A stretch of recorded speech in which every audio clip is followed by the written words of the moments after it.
Pemirsa, sejumlah peneliti di Amerika Serikat menyatakan jumlah penderita COVID-19 yang melaporkan gejala gastrointestinal ini terus meningkat. Gastrointestinal ini merupakan gangguan di saluran pencernaan yang salah satunya menimbulkan nyeri pada lambung.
Bahas gejala-gejala COVID-19 yang kini sepertinya mulai bergeser atau berkembang ke gangguan nyeri lambung, sakit kepala, dan sebagainya. Bersama Dr. Andika Chandra Putra. Selamat sore, Dok. Selamat sore, Mas Sofian. Ya, Dok, benarkah sekarang ini ada gejala-gejala baru COVID-19 seperti keluhan pada saluran pencernaan, seperti nyeri lambung, Dok? Ya, jadi saya rasa bukan terjadi pergeseran, tapi memang kita semakin banyak pengetahuan kita terkait gejala-gejala COVID-19. Saat ini memang gejala COVID-19 ini semakin beragam, dengan semakin berkembangnya pengetahuan kita tentang COVID-19 ini.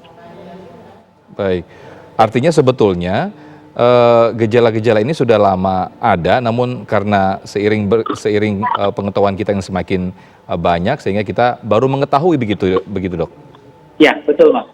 Tapi memang seperti kita ketahui, dari beberapa referensi dari luar menyatakan bahwa keluhan respirasi itu masih cukup dominan, tapi dengan perkembangan pengetahuan bahwa reseptor penyebab terjadinya COVID-19 ini banyak juga ditemukan di beberapa organ, termasuk di saluran cerna, maka juga ditemukan bahwa keluhan terkait organ-organ tersebut juga terkait dengan COVID-19.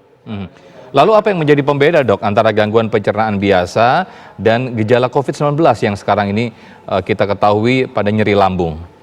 Ya, memang secara klinis tidak bisa kita bedakan secara pasti ya, Mas Sofian.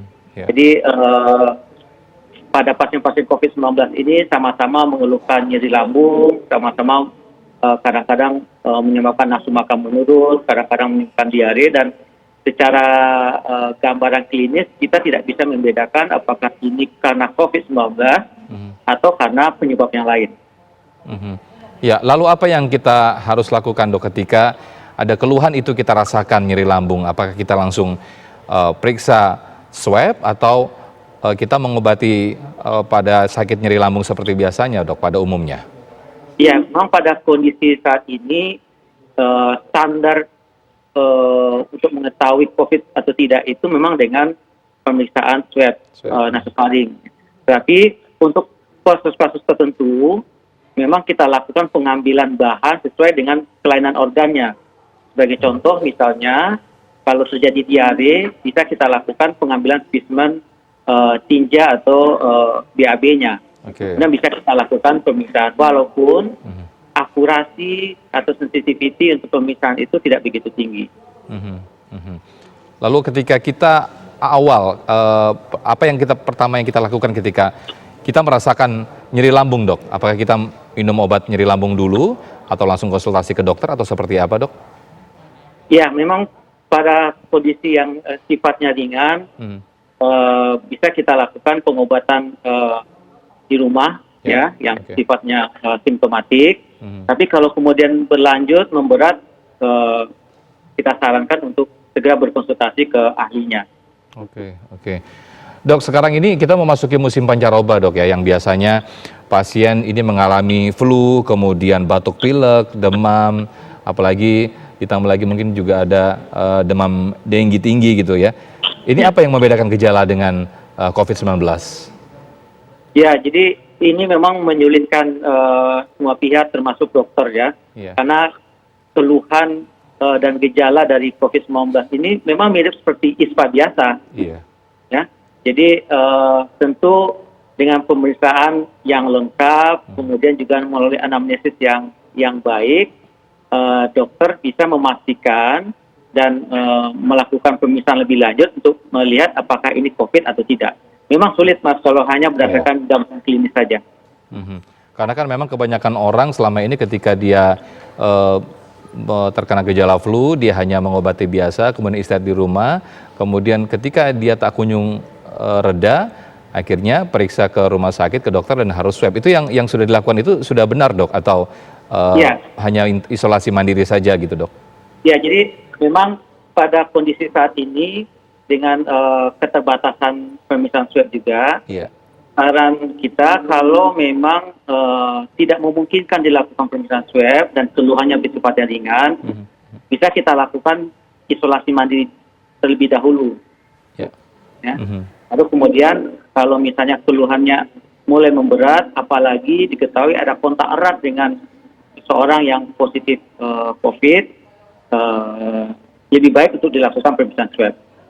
Oke, jadi saya pastikan lagi bahwa gejala pada nyeri lambung ini, tanda-tanda COVID ini sebenarnya sudah lama, namun karena seiring berjalannya pengetahuan kita, ini akhirnya kita menyimpulkan bahwa ini juga salah satu gejala COVID-19 begitu, Dok, ya? Iya. Memang salah satunya gejala lambung ini merupakan salah satu keluhan yang utama selain keluhan respirasi yang saat ini kita ketahui. Di samping ada keluhan-keluhan lain seperti tadi sakit kepala, bahkan juga ada kerusakan jantung atau ada juga pengentalan darah. Baik, Dr. Andika Chandra Putra, terima kasih atas waktunya. Selamat sore, semoga sehat selalu, Dok. Baik, terima kasih Mas. Baik.